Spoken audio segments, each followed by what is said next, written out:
Marcos capítulo 12, versículos 18 até o 27. Hoje nós vamos falar sobre o rei e a ressurreição. Vamos ler o texto sagrado? Leia com fé a palavra do Senhor. Depois os saduceus, que dizem que não há ressurreição, aproximaram-se dele com a seguinte questão: Mestre, Moisés nos deixou escrito que, se um homem morrer e deixar mulher sem filhos, seu irmão deverá casar-se com a viúva e ter filhos para o seu irmão. Havia 7 irmãos. O primeiro casou-se e morreu sem deixar filhos. O segundo casou-se com a viúva, mas também morreu sem deixar filhos. O mesmo aconteceu com o terceiro. Nenhum dos 7 deixou filhos. Finalmente morreu também a mulher. Na ressurreição, de quem ela será esposa, visto que os 7 foram casados com ela? Jesus respondeu: vocês estão enganados, pois não conhecem as Escrituras, nem o poder de Deus. Quando os mortos ressuscitam, não se casam, não são dados em casamento, mas são como os anjos nos céus. Quanto à ressurreição dos mortos, vocês não leram o livro de Moisés, no relato da sarça, como Deus lhe disse: eu sou o Deus de Abraão, o Deus de Isaque, o Deus de Jacó. Ele não é Deus de mortos, mas Deus de vivos. Vocês estão muito enganados. Que texto, irmãos. Vamos orar. Ó Senhor, eu te bendigo, ó Deus, porque a tua palavra é a verdade, é santa, inerrante, autoridade sobre nós, o teu povo, inspirada por ti, revelada por ti, para instruir todo homem e mulher de Deus à estatura de Cristo. Por isso nos ensina nessa manhã, ó Deus, fala conosco e nos faz, assim como meditamos no catecismo e nos cânticos, lembrarmos nessa manhã da ressurreição, desse momento glorioso reservado aos teus santos, em que nós um dia poderemos experimentar o peso da tua glória em alegria, em santidade. Em nome de Jesus, ó Deus. Amém. Meus queridos irmãos, nós estamos vindo de uma série de confrontos que Jesus está tendo com religiosos. Você deve lembrar que essa parte do nosso texto começou quando Jesus entra em Jerusalém.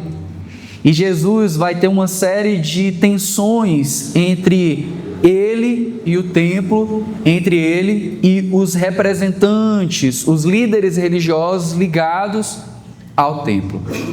Na última pregação em Marcos, o confronto de Jesus foi ali no versículo 13 em diante, quando diz o texto que Jesus se confrontou com alguns dos fariseus e herodianos.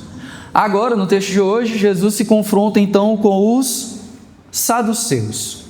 Observe que para Marcos isso é importante. Cada confronto, Marcos nomina quem são as pessoas com quem Jesus está se encontrando. É proposital de Marcos destacar isso. E agora ele diz que o confronto de Jesus é com os saduceus. E Marcos, escrevendo para o público de Roma, escreve aqui uma característica desses saduceus. Diz aqui o nosso texto que os saduceus são aqueles que dizem que não há ressurreição. Amém? Para você ter ideia, se comparado com os saduceus, os fariseus são tidos como liberais. Porque os saduceus são um grupo religioso mais conservador, ultraconservador da sua época, ao ponto de eles considerarem como revelação de Deus somente a Torá, somente os 5 primeiros livros das Escrituras Sagradas. Eles negavam ali, portanto, a autoridade dos demais livros. Por isso, a sua teologia estava muito voltada à interpretação desses primeiros livros. Uma outra característica desse grupo, meus irmãos, é que eles também não acreditavam em anjos, por exemplo. Isso é importante você guardar, porque o nosso texto vai falar sobre ressurreição e sobre anjos. Vai falar também sobre a lei de Moisés, mas eu quero que você guarde isso. Alguns estudiosos também dizem que eles não acreditam nem na noção de vida eterna, ou seja, de vida após a morte, mas de que quando morre, acaba. Faz sentido em relação ao texto de hoje. Alguns outros estudiosos acabam discordando, porque é difícil falar de determinados grupos religiosos, principalmente os saduceus, porque muito do material que fala sobre eles é de gente que discordava deles. E às vezes não é bom a gente formar uma opinião acerca de alguém, opinião essa vinda de pessoas que discordam, que não gostam daquele grupo. Então tem muita coisa que a gente consegue claramente conhecer, principalmente pelo material bíblico, como a negação da ressurreição, outras coisas não. Mas no geral, essa vista que nós temos dos saduceus, e eu quero que você consolide ela, é de que é um grupo conservador que guarda somente os primeiros 5 livros da Bíblia, aqueles escritos de Moisés, aqueles ali iniciais da origem da religião judaica, e que eles não acreditam em um mundo espiritual como anjos, e que provavelmente eles não acreditam nem na vida após a morte. Esse grupo, então, diz o nosso texto que eles chegam a Jesus com uma questão.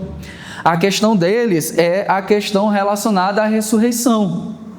E para discutir a ressurreição, eles vão trazer uma ilustração, uma situação para comprovar que a doutrina da ressurreição não faz sentido. Então, tudo que eles vão falar, embora eles comecem aqui no nosso versículo 19 com a expressão mestre, na verdade eles estão querendo colocar Jesus à prova. Todos esses grupos religiosos até então estão colocando Jesus à prova. Então, mestre, é porque eles acreditam na autoridade de Jesus?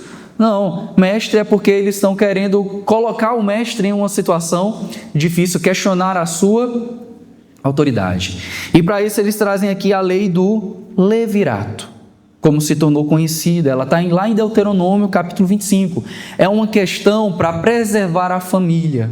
Para nós é uma lei, é uma regra bastante difícil, porque nós estamos a 3.500 anos de distância da cultura em que a lei mosaica foi escrita. Então, muita coisa sobre o casamento a gente olha com os olhos da cultura de hoje, não com os olhos da cultura da época.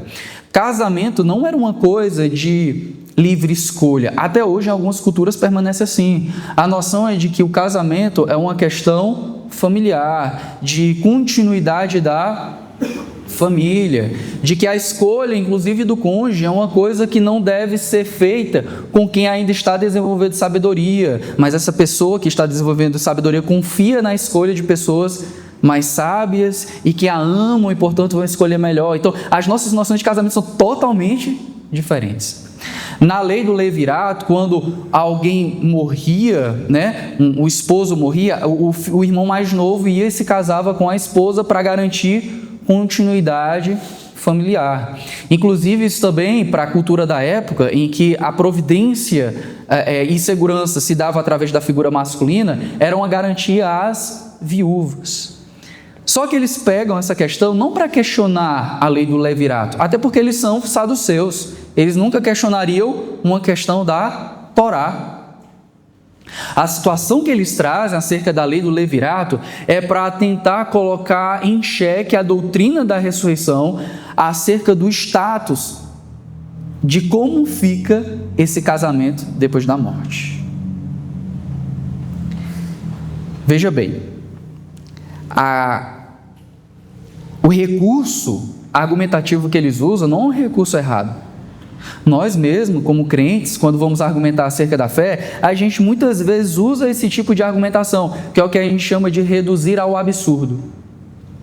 Quando alguém tem uma visão de mundo que não faz sentido e você reduz ela ao absurdo, você fala uma coisa que não tem lógica para ver se a pessoa percebe o engodo que ela crê. Então, isso não é um problema. O problema deles está em várias outras coisas que a gente vai ver na resposta de Jesus. Mas eles trazem aqui, provavelmente eles estão apoiados numa ilustração do mundo antigo, numa história, que é a história de Tobias. e que tinha uma mulher chamada Sara e ela perdia os seus maridos, mas eles não estão contando essa história. Eles estão só pegando ela meio que emprestada para falar: e se uma mulher casada, o marido morre e o outro morre, e ela se casa 7 vezes, ou seja, 7 irmãos, todos morrem, ela morre no final, e aí? Na ressurreição, versículo 23, de quem ela será esposa, ou seja, a ressurreição que eles não creem. Como é que isso vai acontecer? Visto que os 7 foram casados com ela. E aí essa figura então deles tenta mostrar: olha, não faz sentido, ela vai ficar casada 7 vezes na ressurreição. Jesus, a gente está contando essa história para que a sua resposta demonstre que toda a noção farisaica que os fariseus acreditavam na ressurreição e sua acerca de ressurreição é uma fábula, uma história que não faz sentido. E aí o que nos chama a atenção aí, queridos irmãos, é a resposta de Jesus. É principalmente sobre ela que nós vamos nos deter agora. Jesus, até então, ele tem respondido de várias formas. Já percebeu que há um dinamismo na forma de Jesus responder? Jesus é a expressão mais viva da sabedoria de Provérbios. Ele sabe lidar com diferentes questões em diferentes contextos e reagir da forma adequada. Deixa eu trazer para nós: olha como nós muitas vezes somos tolos e muitas vezes preguiçosos. Muitas vezes a expressão evidente de que nós não queremos buscar sabedoria é que nós geralmente queremos respostas prontas para ser repetidas em todas as situações. Mas pastor, se acontecer tal coisa, o que é que eu faço? E se acontecer tal coisa, o que é que eu faço? É natural nós perguntarmos para desenvolvermos sabedoria, mas é natural que em algum momento da nossa vida a gente consiga elaborar as nossas próprias respostas baseadas nas Escrituras. Jesus, ele encarna a sabedoria de Provérbios porque tem momento em que ele responde uma pergunta com outra pergunta. Tem momentos que ele reage a uma pergunta de forma a apresentar uma situação, uma questão que coloca em xeque a natureza, a motivação da pergunta. E tem hora que Jesus responde assim: vocês estão enganados.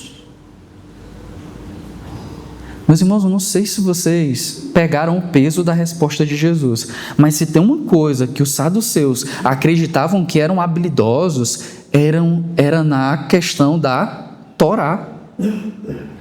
E Jesus está dizendo para esses homens: olha, naquilo que vocês são mais fortes é onde vocês são mais fracos. Naquilo que vocês têm mais certeza é exatamente aí que vocês estão errados. É exatamente, é como se você pegasse um Lewis Hamilton, que é piloto de Fórmula 1, da elite Fórmula 1, o cara campeão dos campeões. E você fala para ele: você não sabe nada de Fórmula 1. Hoje em dia. Ou então você pega alguém muito bom em qualquer área e você diz: você não sabe nada sobre isso. E Jesus está falando isso para os saduceus. A resposta de Jesus, portanto, para a multidão pode parecer desafiadora, pode parecer petulante. Como assim? Eles não sabem daquilo que eles mais sabem. E aí Jesus continua: vocês estão enganados, pois não conhecem as Escrituras nem o poder de Deus. Ou seja, o ponto de Jesus é que eles estão enganados porque eles estão interpretando de forma equivocada as Escrituras. E aqui tem a primeira ironia de Cristo.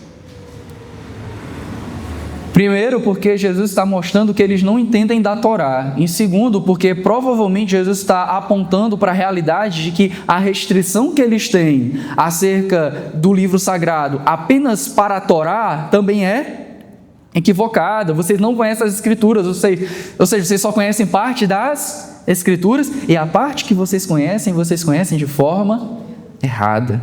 E ele conecta outra coisa, meus irmãos, que eu quero trazer uma aplicação no final sobre isso.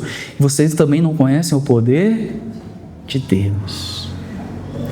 Ou seja, a parte que vocês conhecem da palavra de Deus, que é a Torá, vocês conhecem mal e vocês conhecem desconectada do poder de Deus. Queridos irmãos, é muito perigoso o caminho de conhecimento bíblico sem poder. Sem perceber, mediante o conhecimento bíblico, não a parte dele ou fora dele, mas mediante o conhecimento bíblico, o poder do nosso Deus. É como os nossos antigos, os antepassados diziam, não há teologia sem doxologia, ou seja, não há conhecimento de Deus que não gere a nós o louvor a Deus. Há aquele silêncio diante da majestade conhecida. E Jesus está falando, vocês não têm isso. Vocês nem conhecem as Escrituras, vocês nem conhecem o poder de Deus. E aí vem a resposta de Jesus. Quando os mortos ressuscitam, não se casam, não são dados em casamento, mas são como os anjos nos céus. Então a resposta de Jesus é, olha, primeiro vocês não acreditam na ressurreição, não é? Estão equivocados. Vocês não estão interpretando as Escrituras direito. Vocês não acreditam na ressurreição, vocês estão querendo colocar em xeque essa doutrina, vocês estão equivocados, vocês não conhecem o poder de Deus. E a outra coisa que ele mostra é que a ilustração que eles trazem, ela é equivocada porque ela parte de uma premissa equivocada. E a premissa equivocada deles é que na ressurreição haverá casamento. Na hipotética ressurreição que eles estão apontando, porque eles também não creem em ressurreição. Mas se ela existisse, como é que seriam os casamentos? E Jesus está mostrando, a premissa de vocês está equivocada. É igual quando, não sei aqui quem já passou por isso, quando chega alguém bem espertinho e fala assim, ó, eu não posso acreditar no Deus de vocês, porque como é que esse Deus existe? E se ele criar uma pedra tão pesada que ele não possa levantar? Aí ele pensa que está sendo o bambambam da filosofia. Esse Deus não existe, um Deus que cria, ele não pode criar todas as coisas, então ele cria uma pedra que ele não pode levantar? Aí ele está se perdendo na argumentação, porque a premissa não pode existir. Se Deus é Deus, não existe a possibilidade de existir uma pedra que ele não possa levantar. Ou seja, a premissa está equivocada, você não conhece a Deus. A gente falou disso em outro culto, de que a maioria das nossas bobagens, descrenças, inequívocos, questionamentos, blasfêmias estão ligadas ao desconhecimento da pessoa de Deus. E Deus está revelado aonde? Nas Escrituras. Na criação também, Deus manifesta o seu caráter, o seu poder. Nós não nos esquecemos do livro da natureza, mas de forma particular nas Escrituras. E o ponto de Jesus é, no conhecimento que vocês têm das Escrituras, vocês construíram as premissas erradas, porque na ressurreição, quando os mortos ressuscitarem, não se casarão, nem serão dados em casamento. Não existe casamento lá. Ou seja, a realidade que seremos como anjos, não é que nós seremos anjos, tá bom? Existe muita lorotinha, né? Principalmente criança, né? As crianças são anjos, né? O que é que não? Nasceu um anjinho encarnou, foi? Não existe essa teologia, né? E as crianças são anjinhos, né? Mas tem gente que diz, não, quando a gente ressuscitar, a gente vai ser igual a anjo. Não, a gente vai ser humano. Jesus ressuscitou, ele se tornou anjo? Não, Jesus ressuscitou e se tornou o ser humano glorificado. É isso que nós seremos humanos glorificados, amém? Mas, quanto ao casamento, aí nós seremos como anjos. Nós não casaremos, nem seremos dados em casamento. Ou seja, o ponto de Jesus é, a premissa de você está errada, porque nos céus não existe casamento. Com quem ela vai estar casada? Que besteira! Vocês estão equivocados, vocês estão enganados, porque nos céus não, na ressurreição, ninguém casará, ninguém será dado em casamento. Ou seja, aqui, meus irmãos, Jesus começa a nos dar aquilo que as Escrituras, em vários momentos, nos dão a conhecer acerca da ressurreição. O que é a ressurreição? É o status, não a ressurreição como Lázaro experimentou, porque Lázaro ressuscitou e morreu de novo, amém? A ressurreição de Lázaro é só uma amostra grátis. É uma demonstração daquilo que ocorreria, ou que ocorrerá. Mas Cristo já ressuscitou. E Cristo, na ressurreição de Cristo, nós temos ali a clareza de que a glorificação é a realidade dos ressuscitados. Amém? De que esse corpo glorificado é o corpo que já vive na realidade futura. Jesus, ele entra lá no cenáculo sem abrir porta. Ele atravessa paredes. O corpo glorificado, ao mesmo tempo, é um corpo que come, porque Jesus come um churrasquinho de peixe depois da ressurreição. O corpo glorificado de Jesus é o que sobe aos céus. O corpo glorificado de Jesus é o que é também tocado, é um corpo material, mas é um corpo que não morre mais, é um corpo que experimenta a realidade inaugurada nele, em que toda a nova criação um dia vai experimentar, e nós também, amém? Ou seja, muita coisa continua, mas muita coisa não continua. A dor, o sofrimento e a morte não continuarão. A materialidade continuará, o tempo continuará. Em qual sentido? De que a nossa imortalidade será condicionada. Nós não nos tornaremos eternos porque nós não seremos deuses, mas nós viveremos eternamente porque Deus vai nos sustentar eternamente. Então algumas coisas continuarão, outras coisas passarão. E o casamento da realidade presente, que é criação de Deus, propósito de Deus, divino. O casamento é divino nesse sentido, ele é de domínio divino. O casamento, ele é uma coisa temporária, amém? Jesus está mostrando isso daqui. E aí ele continua. Quando a ressurreição, primeiro ele vai mostrar o premissa de vocês sobre o casamento está errado. E aí ele continua no versículo 26. Quanto à ressurreição dos mortos, vocês não leram no livro de Moisés? Interessante, Jesus está argumentando num livro do Pentateuco, num livro da Torá, né? Vocês não leram? Vocês não leram no livro de Moisés? Jesus aqui está... E aí é uma forma de referir-se aos textos antigos, porque antigamente, meus irmãos, não havia capítulo e versículo, tá? Por isso que Jesus não diz, vocês não leram o capítulo tal de Êxodo, versículo tal? Ele só traz aqui, né? Ó, vocês não leram no livro de Moisés, no relato da sarça, como Deus disse, eu sou o Deus de Abraão, o Deus de Isaac e o Deus de Jacó. Vamos repetir comigo? Eu sou o Deus de Abraão, o Deus de Isaac e o Deus de Jacó. Então, Jesus ele está citando aqui Êxodo, capítulo 3, versículo 6. A situação em que Moisés encontra Deus revelado na sarça ardente. E quando Deus se apresenta, ele se apresenta dessa forma. Eu sou o Deus de Abraão, o Deus de Isaac, o Deus de Jacó. Eu estou te encaminhando com uma missão, para uma missão. Para saber que sou eu que estou te enviando, a forma de eu me revelar, ele faz isso 2 vezes no capítulo 3, se eu não me engano, e logo no começo do capítulo 4, você vai apresentar a mim como eu sou o Deus de Abraão, o Deus de Isaac e o Deus de Jacó. Deixa eu trazer uma aberturazinha aqui, ó. A primeira vez que eu li isso daqui, eu pensei, o que é que tem a ver? É sério, irmãos. Quanto à ressurreição, vocês não leram o que está escrito na lei de Moisés, no episódio da sarça, em que Deus diz, eu sou o Deus de Abraão, de Isaac e de Jacó. Ressurreição. Jesus está ensinando ressurreição nesse texto. Ressurreição.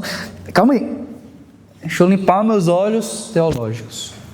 E aí a gente percebe uma coisa, meus irmãos. Olha o quanto que a gente muitas vezes é criança na leitura bíblica. Porque a Bíblia, ela está apresentando para a gente a necessidade de a gente desenvolver uma mentalidade bíblica. Nós precisamos ter, como Jesus, uma mentalidade teológica. Jesus, quando lê, eu sou o Deus de Abraão, o Deus de Isaac, o Deus de Jacó, ele está dizendo, você deveria estar lendo aqui a doutrina da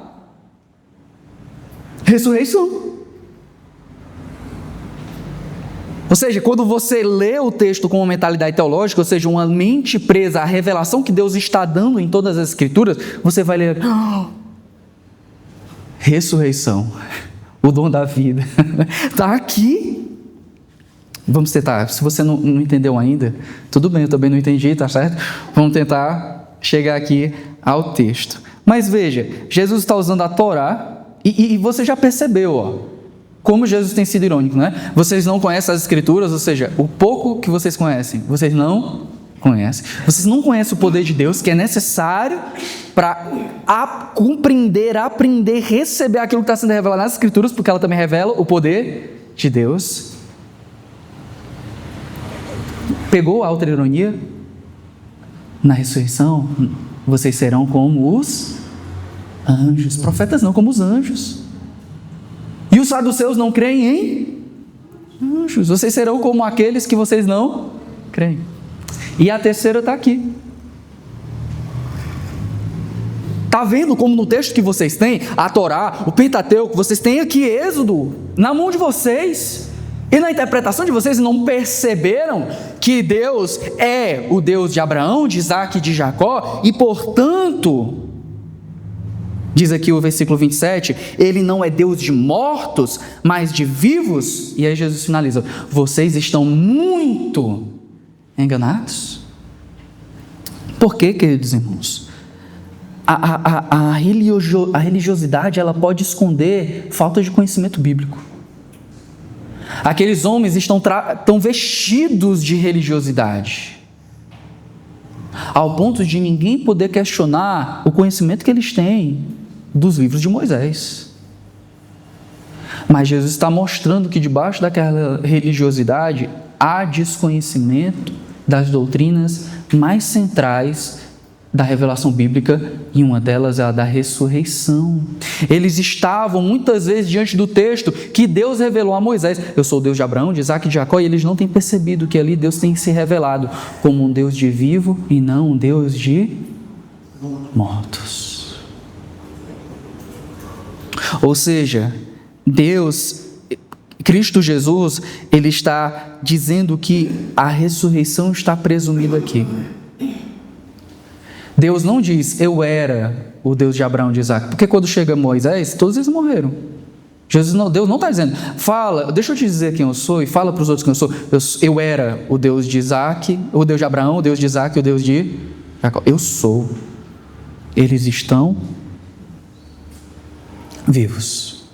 O poder de Deus está aqui. A promessa que eu fiz para Abraão, ela vai se cumprir. Abraão morreu? Morreu. Ele está vivo comigo? Está. E mesmo que ele tenha morrido, ele não vai deixar de ter a promessa que eu fiz a ele cumprida. Isaac morreu, mas ele está vivo comigo. Isaac morreu, e isso não é impedimento para que eu cumpra a promessa que eu fiz a Isaac. Jacó morreu, mas ele está vivo comigo. Presta atenção, Moisés, a terra para onde tu vai entrar, a terra para onde eu estou te enviando, é a terra que eu prometi para Abraão, para Isaac e para Jacó. A promessa que será realizada em ti é a promessa que eu fiz para eles, e eles são herdeiros da promessa juntamente contigo. E mesmo essa terra prometida, ela é um espelho do reino de Deus que virá, que é a herança de Abraão, de Isaac, de Jacó, tua, Moisés e de todos nós, amém? E que vai ser concretizado no dia da ressurreição, que Deus trará esse Deus que é um Deus de vivos e não de mortos. Religiosidade esconde desconhecimento bíblico, irmãos. Quantas pessoas pegam a Bíblia para dizer que tem reencarnação? Não tem nem essa palavra. A gente sabe que muitas vezes não tem a palavra, não significa que a doutrina não está, mas não tem nada parecido. É melhor você que crer em ressurreição, reencarnação, se dizendo cristão, que você não usa a Bíblia. Usa qualquer livro, o Evangelho segundo fulano, não sei o quê, mas não usa a Bíblia não. A Bíblia tem como doutrina central, Jesus mesmo está ensinando, desde o Pentateuco, e é presumida lá a doutrina da ressurreição. O que você vai fazer com os textos de Isaías, de Ezequiel? O que você vai fazer com os textos de Daniel? O que você vai fazer com os Salmos, se você não crê na ressurreição no Antigo Testamento? Então Jesus traz isso. Eu sou Deus de Isaac, Deus de Jacó. Veja como Jesus ele une a doutrina da ressurreição com a doutrina da vida. Nós estamos vivos, nós somos seres humanos. Os seres humanos foram criados, e o pessoal começa um bocado de discussão. O que é o ser humano? É corpo, alma e espírito? Ou é só corpo e alma, né? Mas não é o ponto de Jesus. O ponto de Jesus é que nós somos integrais. O ser humano, ele não é uma alma encarnada, e ele nem é um corpo que tem alma. O ser humano é corpo e alma. Ao ponto de que, quando nós morremos, o corpo se separa da alma. Mas como nós somos integrais, esse estado de separação não pode ser o estado final, porque aqueles que estão vivos, um dia haverão de se conectar novamente com seus corpos. Ou seja, a expectativa é de que o ser humano morto um dia tenha a sua integralidade novamente, e isso se dará na ressurreição. Irmão Chico, só fazer uma pausa. Ô irmão Doricelmo, entrou um cachorro nessa salinha aqui, ó. Vocês podem só dar uma olhada, entrou um cachorro bonito. O bicho entrou aí, entrou lá e ainda está lá até agora. Então dê só uma olhada lá, por favor. Nessa aqui, ó, nessa salinha aqui, ó. Não, nessa salinha aqui, ó, da geladeira. Meus irmãos, então Jesus conecta isso, a vida com a ressurreição. Por que a necessidade de ressurreição? Porque Deus é um Deus de vivos. E pessoas vivas são pessoas. Então há a expectativa da ressurreição. Ou seja, quando Jesus finaliza dizendo, vocês estão muito enganados, eles trazem para aqueles saduceus a realidade de que perder a ressurreição é perder tudo. É perder a noção do que é realmente a vida após a morte. É perder a esperança que a Bíblia nos apresenta desde o começo de que um dia Deus restaurará todas as coisas, e em nós essa restauração passa pela glorificação dos nossos corpos, a saber, a ressurreição. De que a ressurreição é presumida na Torá, é presumida no Pentateuco e vai ser desdobrada como um plano redentivo até a consumação da sua ressurreição, na ressurreição de Jesus Cristo e na ressurreição de todos os seus santos, amém? Eu quero trazer algumas aplicações advindas aqui desse nosso texto de hoje, meus irmãos. E a primeira delas é que nós não deveríamos desconectar o conhecimento das Escrituras do poder de Deus, amém? Os nossos equívocos, as nossas incompreensões, as nossas distorções teológicas, as nossas interpretações equivocadas, elas vêm da realidade de que nós, assim como esses saduceus, muitas vezes não conhecemos as Escrituras nem o poder de Deus. Eu vou pegar emprestado uma figura do pastor lá da Igreja Presbiteriana de Brasília, Igreja Presbiteriana Semear, pastor Emílio Garófalo. Ele diz o seguinte: sabe quando um irmão vem e diz assim, ó, eu achei a cabana, o livro A Cabana, tão legal, né? Tanta coisa aqui que tem na Bíblia. Opa, você, calma aí, você não conhece as Escrituras nem o poder de Deus. Eu achei, calma com aquilo que você acha. É necessário ter uma mentalidade teológica, ler e interpretar corretamente a Bíblia. Nós cremos na autoridade da Bíblia, amém?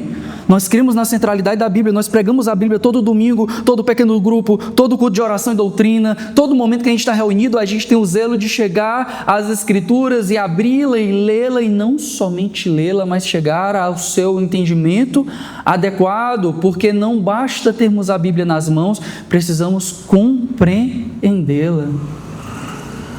As heresias e as seitas nascem não da falta de Bíblia, mas da má interpretação das Escrituras. Muito de um cristianismo intimamente, apenas racionalizado, advém de uma leitura das Escrituras sem o poder de Deus. E as Escrituras nos mostram o poder de Deus. Então nós devemos ler as Escrituras para conhecermos ao nosso Deus, a sua revelação e vivermos conforme Ele nos revela. Muito da nossa falta de entendimento acerca de Deus, do mundo, de quem nós somos, advém da falta de conhecimento da Bíblia e do poder de Deus, queridos irmãos. Quem é o ser humano? Ele não é definido pelo próprio ser humano. Quem define quem é o ser humano é Deus. Então nós precisamos conhecer as Escrituras, porque é nela quem nós temos a antropologia conforme o Criador. Porque muitas vezes nós não nos conhecemos, porque nós não conhecemos o Criador, que é a fonte da nossa imagem, a fonte da nossa identidade, a fonte da nossa semelhança. E, portanto, para sermos mais conhecedores de nós mesmos, deveríamos, além de penetrar no íntimo do nosso ser, penetrar no íntimo das Escrituras que revelam o nosso Deus. E conhecendo a Deus, conhecemos mais quem nós somos. Por isso que Jesus aponta para os saduceus que o erro crasso deles está em não conhecer as Escrituras, nem o poder de Deus. Uma segunda aplicação da continuação desse texto, eu acho que é nós percebermos o quanto que Jesus demonstra a nós que uma religiosidade superficial pode esconder a falta de conhecimento bíblico. Quer enganar a falta de conhecimento bíblico, quer esconder a falta de conhecimento bíblico, se esconda atrás de uma casca religiosa. Meus irmãos, se nós tivéssemos aqui um apóstolo, entrássemos com o chofar, a arca da aliança, acendêssemos incensos, colocássemos um candelabro no centro, nós teríamos uma série de ritualísticas dentro desse culto, em que você entraria e pensaria, o sagrado está aqui, veja o ritual, veja como tudo está apontando para uma realidade celestial, mas tudo isso ser pó, tudo isso ser apenas fumaça, porque tudo isso está escondendo a falta de conhecimento bíblico. Lembra quando Jesus chega lá no templo e o templo está lotado e ele julga o templo, ele purifica o templo, lembra? Ou seja, a muvuca não era termômetro de verdadeira espiritualidade. Ter muita gente naquele prédio não significava que lá estava havendo de fato culto a Deus. Aí Jesus agora está apontando para outra realidade, de que ter uma carapaça religiosa não significa que você tenha um conhecimento das Escrituras. Pelo contrário, às vezes ter a carapaça religiosa revela uma falta de conhecimento das Escrituras. Os saduceus eram aqueles que representavam o conhecimento do Pentateuco, e Jesus está mostrando, vocês estão enganados, vocês não entendem sobre anjos, vocês não entendem sobre vida eterna, vocês não entendem sobre ressurreição, portanto, vocês não entendem sobre a lei de Moisés. Ah, meu amigo, agora meus olhos se abriram. Por isso que tem muita gente que tem um comportamento ritualístico e um comportamento religioso que parece cristão, mas quando você vai para a interpretação bíblica, você vê que é uma outra religião. Porque nas Escrituras se divide o que é apenas ritual e aquilo que é a correta interpretação bíblica. Amém? Tome cuidado, eu e você, nós aqui da Igreja Cristã Evangélica do Calvário, para que nós não tenhamos uma aparência religiosa que é um subterfúgio para esconder a nossa falta de conhecimento bíblico, a nossa falta de vontade de ler e entender as Escrituras. Às vezes nós queremos ser ativistas, gente que está o tempo todo ali trabalhando, não sei o que, e no final isso é só uma forma de esconder que você não está querendo buscar as Escrituras, conhecer as Escrituras.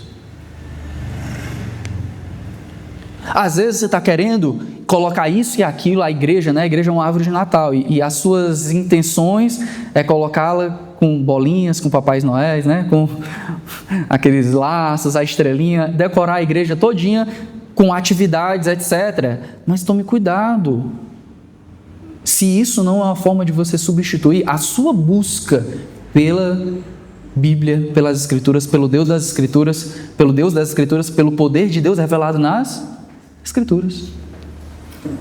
Uma terceira aplicação que nós podemos trazer daqui é que o casamento é parabólico, mas é temporário. O casamento é parabólico, mas é temporário. O que é isso, irmãos? Quando a gente lê as Escrituras, a gente vê que Deus cria o casamento não para usar um casamento como analogia entre Cristo e a igreja. Mas Deus cria um casamento, porque Deus vai casar Cristo com a sua igreja. O que é que eu quero dizer? O casamento é uma parábola da união entre Cristo e a igreja. Ou seja, Paulo e os escritores bíblicos não olham para o casamento e pensam: o casamento é uma boa forma de explicar o que Deus está fazendo em Cristo em relação à igreja. Não. Deus, quando cria o casamento, Ele cria o casamento como a instituição que espelha aquilo que Ele faria e aquilo que Ele fez em Cristo em relação à sua igreja. Ou seja, o casamento é criado por Deus, é uma instituição divina. Deus é quem estabelece o casamento. O casamento ele é revelado nas Escrituras, trazido a nós como algo que nós temos muito zelo, apreço e valorização, porque é aquilo que espelha a união entre Cristo e a igreja. Amém? Mas esse casamento, ele é temporário. Amém? Ou seja, o casamento não durará para sempre. Muito embora você tenha feito os votos lá, né? Eu vou te amar para sempre. Nós temos uma união que nunca vai ser desfeita. Tem que colocar até que a morte nos separe. Porque de fato Jesus está mostrando que esse casamento, que tem um valor imenso dentro do reino de Deus, ele não será uma realidade nesse reino concretizado. Ele não será uma realidade na ressurreição. O casamento é uma parábola do Evangelho, mas ele é temporário. O casamento é quem é, o Evangelho é quem é permanente. Uma terceira coisa, meus irmãos, é que, veja, nós não podemos terminar esse texto sem vermos que a ressurreição é central. A ressurreição é uma doutrina central nas promessas da aliança e está no cerne da redenção. Por que eles não entenderam o poder de Deus? Porque os saduceus não entenderam que a promessa de Deus feita a Abraão, Isaque e Jacó, elas serão realizadas ainda que eles tenham morrido, porque a premissa da revelação de Deus como sendo o Deus de Abraão, de Isaque e de Jacó é de que Ele é um Deus de vivos e não de mortos. E que embora mortos estão vivos com Deus, e vivos com Deus, eles também continuam sendo herdeiros da promessa. Ou seja, todas essas promessas conectadas à aliança só fazem sentido porque a ressurreição é uma doutrina apresentada e presumida nas Escrituras desde o seu começo. Para nós, ela é o cerne da ressurreição, porque nós cremos num Cristo que não é um mestre, nem um filósofo, nem um filantropo, nem alguém muito legal, um Jesus paz e amor, um hippie. Nós cremos que Jesus é o Salvador do mundo, que nasceu e que morreu e que passou 3 dias ali morto, corporalmente morto, porque ele subiu aos céus. Mas ele no 3º dia ressuscitou, e a ressurreição é a declaração de que ele foi vitorioso sobre a morte, mas a ressurreição também é a garantia, o penhor de que essa nova criação inaugurada nele, também teremos nós a nossa parte, nós também teremos nessa ressurreição participação, porque quando Jesus ressuscita, não significa apenas que Deus disse, é verdade, Ele morreu e o sacrifício dele foi aceito, isso também é verdade, mas quando Jesus morre e ressuscita, também significa que para nós, um dia nós também vamos ressuscitar, porque a ressurreição dele é a primícia de todos aqueles que aguardam a ressurreição, é o cerne da nossa esperança. Paulo lá diz em 1 Coríntios capítulo 15, se nós não cremos na ressurreição, nós somos os mais dignos de pena. Eu sou um cristão, mas não venha me falar desse negócio de ressurreição não, porque eu sou cheio de pompas, um intelectual, não posso acreditar nesse tipo de coisa. Pois morra na sua incredulidade. Porque o que a Bíblia apresenta para nós é a realidade de que o cerne da nossa esperança e da nossa salvação é de que Jesus não apenas nasceu como um menino, não apenas morreu na cruz como substituto pelos nossos pecados, mas que Ele também ressuscitou ao terceiro dia, sendo vitorioso sobre a morte, morte a qual não terá mais a última palavra sobre as nossas vidas. Não somente porque ao morrermos continuaremos vivos com Cristo, mas porque um dia de fato Deus trará a integralidade da nossa vida, ao unir os nossos corpos com as nossas almas, e não da forma que era, mas agora de uma forma glorificada. Amém? E eu creio ainda que não dá para escapar de uma quarta aplicação, irmãos. A realidade de que a resposta final de Jesus aos saduceus não é a sua doutrina, porque os saduceus não acreditam na sua doutrina. De que a resposta final para os saduceus não é a sua autoridade, porque os saduceus rejeitam a sua autoridade. Mas a resposta final de Jesus para os saduceus e para todos aqueles que não acreditam na ressurreição é a sua própria vida. A realidade de Jesus que confronta a inexistência da ressurreição, tanto por parte dos saduceus, como de qualquer um que não acredita na ressurreição, é a realidade inequívoca de que o túmulo está vazio e que o trono está ocupado. A resposta que Jesus dá aos saduceus não está aqui no capítulo 12 de Marcos, está lá no capítulo 16, quando as pessoas chegam no túmulo e o túmulo está vazio, porque Ele ressuscitou, em que Jesus não é simplesmente aquele que anuncia a ressurreição, mas Ele é a própria ressurreição. Eu sou a ressurreição e a vida, aquele que crê em mim, ainda que morra, viverá. Jesus é a ressurreição, e todos aqueles que creem nele podem confiar nas suas promessas, ainda que morram.